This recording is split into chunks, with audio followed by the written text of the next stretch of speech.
recent historic records of low fertility rates and high life expectancy rates have led to a population change in population.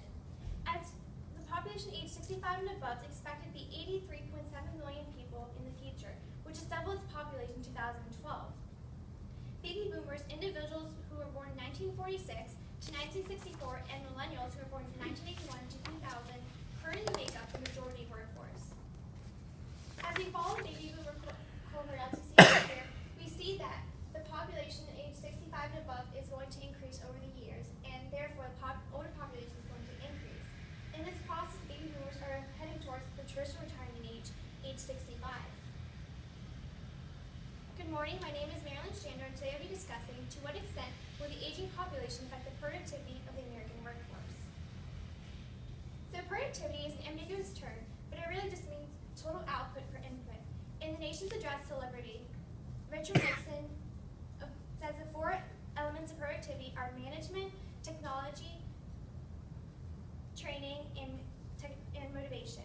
In the case of an aging population, it can be seen through attrition, motivation, and technology adaptations.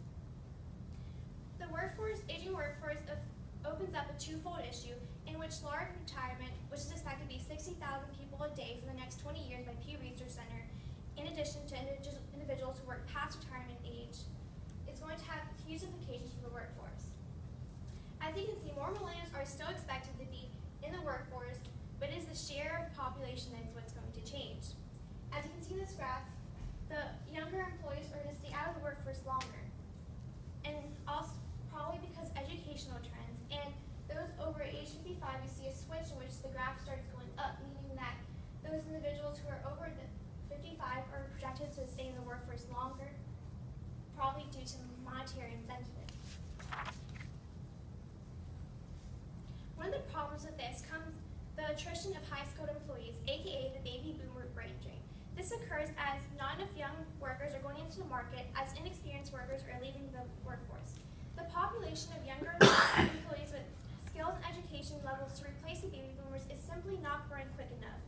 Most jobs require at least 5 years of experience as long as a bachelor's degree. The International Monetary Fund says that the jobs that increase productivity age include management positions and administration positions, which, as you can see here, older employees most occupy management positions and administration positions. I was able to interview Paul Widows, an executive of Orlando PNC for the Postal Service Office. He said that the major problem in combating the workforce was getting the bench ready, meaning that not enough industry-honed skills could be replaced with newer employees.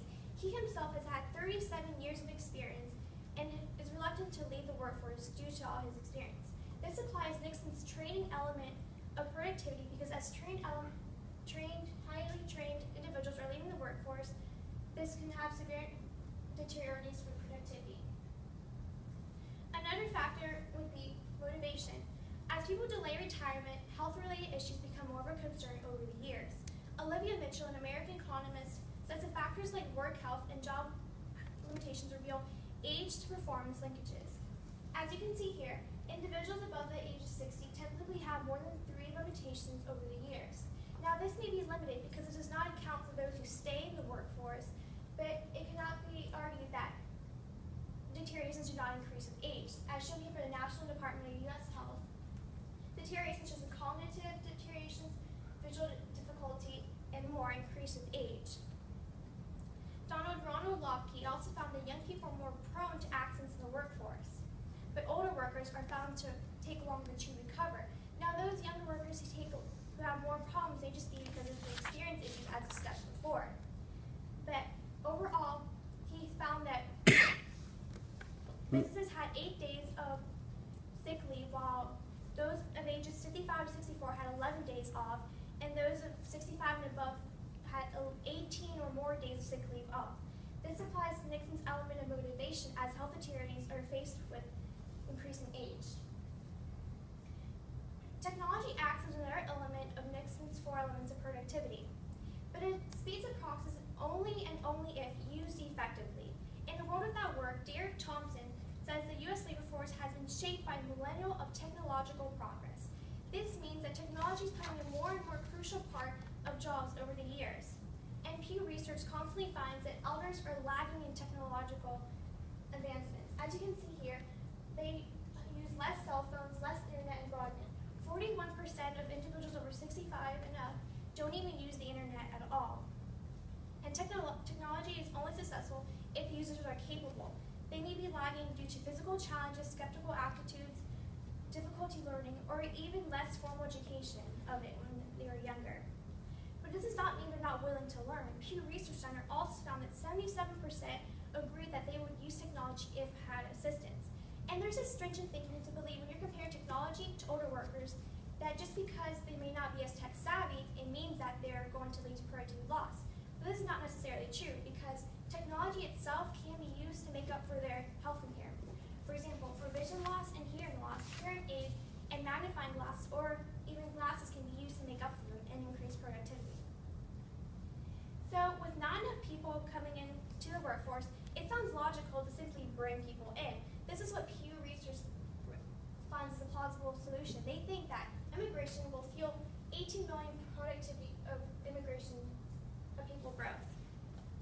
Now, if we evaluate under Nixon's Allen's productivity aging population, it solves the technological issue associated with it because these prime individuals might be more acceptable to technology, and it solves the limitation issue, but it does not solve the attrition issue because these individuals are not often connotated to be working in higher skills. Immigrants are often thought of to be working lower skilled jobs, and this might even increase sentiment of jobs being taken over. Also, if individuals are seen to not be helping the company, it sounds logical to only take them out. However, this is not forbidden by law. According to the Age and Discrimination Act and the Americans with Disabilities Act, this cannot be allowed. Again, if we evaluate under the factors, we cannot get rid of them with we get rid of the limitation issue and the technology issue does not solve for the workers who are leaving with high skills. Now, the EU has had similar issues with aging population, and so that they think a succession system involving retention, accommodation, and knowledge transfer is the best. In this process, attrition will be kept because these employees will be contributing more of the time to the workforce and as they're accommodated, so health limitations will also be helped. These accommodations don't have to be expensive.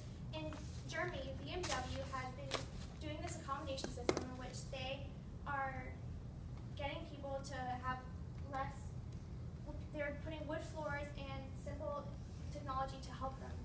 And they're also being able to work for longer to help transfer knowledge. So while changing demographics cannot be prevented, businesses must prepare for detrimental effects. And they can't rely on finding new people or simply taking people away, but the succession system relies on collaboration to bear well in the future. A whole is greater than its parts. This balance must be found. Any questions? Yeah, thank you. All right, 2 questions for you. First up, was there information that you couldn't find that you wanted to include in the presentation? And then if so, how did you try to find it? Well, originally I wanted to include direct information on how productivity was measured. So I read a bunch of articles about how to measure productivity, but I found difficulty in finding individual performances linked to productivity.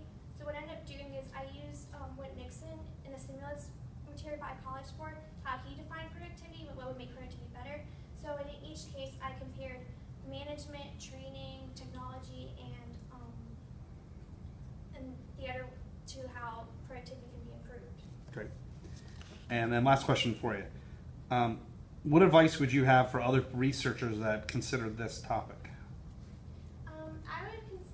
I would advise them not to be caught up in the stereotypes, because when I was researching, I found a lot of bias researching, just kind of caught up in all the stereotypes of individuals not being tech savvy as millennials, and I also found that many people just find older people to be unproductive, which isn't really true because you have to consider all aspects. So I kind of try to stay away from those sources, and I look directly at all their, I looked at the numbers and statistics by the U.S. Department of Labor, and I looked at the U.S. Department of Health, and I looked at all what they had to provide, and then I made my conclusions based on what they had. All right, thank you.